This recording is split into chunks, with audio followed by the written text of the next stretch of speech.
ऊधम पाप में परिवर्तित हो गए। और जो गाय ने बालक को जन्म दिया उसका नामकरण आत्मदेव ब्राह्मण ने गोकर्ण किया। गौ माने ज्ञान और कर्ण माने कान, जो कान से केवल ज्ञान सुने वो गोकर्ण। पंडित ज्ञानी हुए गोकर्ण जी। दोनों बालक धीरे धीरे बड़े हुए, धुंधुकारी में बहुत पाप प्रविष्ट हो गए, अपने माता पिता को मारने तक लगा एक उम्र में आकर के। पुत्र के इस भाव से परेशान होकर के मां ने तो आत्महत्या कर ली और पिताजी घर छोड़ के चले गए। अब अकेला रह गया तो कोई उस पर शासन करने वाला नहीं था, तो वैश्याओं को घर लाने लगा, दुष्कर्म करने लगा।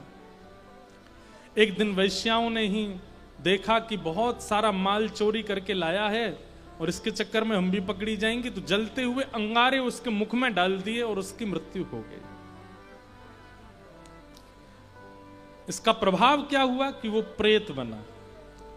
एक बात कहें, अगर कोई व्यक्ति आपके संपर्क में ऐसा है जो बिना व्यभिचार के रहता ही नहीं है, बिना गलत बोले, बिना गलत खाए, बिना गलत पिए, बिना गलत संग दुर्संग किए वो रहता ही नहीं है, तो उसके घर के किसी बुद्धिमान व्यक्ति को कह दीजिएगा कि इसके नाम से रोज हनुमान चालीसा पाठ करो, क्योंकि इसके प्रेत बनने के लक्षण है मृत्यु के बाद।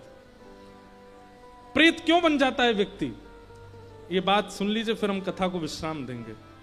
प्रेत बनने का कारण क्या है, सुनिएगा बहुत ध्यान से। हमारे भीतर जो जीवात्मा है वो 84 लाख योनियों में भटकती है। कभी कर्म के अनुसार छिपकली बनती है, कॉकरोच बनती है, चैंटी बनती है, कभी शेर बनती है, चीता बनती है, जिराफ बनती है, गधा बनती है, सूकर बनती है, कुकर बनती, क्या क्या बनती। ये जीवात्मा 84 लाख योनियों में भटकती है और हर मृत्यु के बाद, हर योनि से मृत्यु के बाद कटघरे में खड़ी की जाती है और वहां इस पर शासन किया जाता है। इसने अपने पूर्व मानव जन्म में ये सब किया था, अब इसको कौन सा, अब बोले अब ये बन चुका, अब इसको ये बनाओ।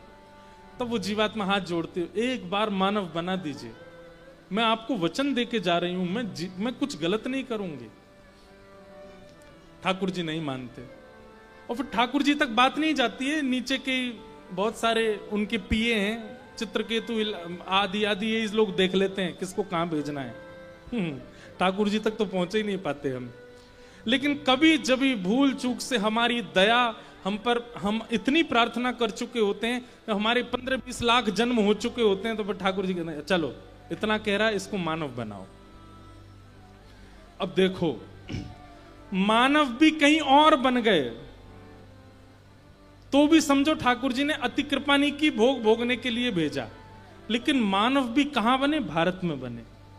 और भारत में भी ऐसी जगह बन गए जहां आसपास कथाएं होती हैं, सत्संग होता है, आदि आदि सब।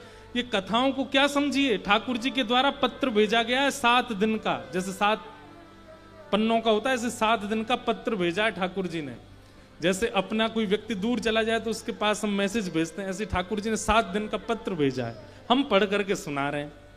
आप उसको सुन करके समझ रहे हो कि भाई तुम ठाकुर जी के पास से आए हो, बहुत सारे वचन दे के आए हो ठाकुर जी को कि ये जन्म व्यर्थ नहीं गवाओगे, इस जन्म में तुम बहुत अच्छी अच्छी क्रियाएं करोगे, सब बहुत बढ़िया करोगे।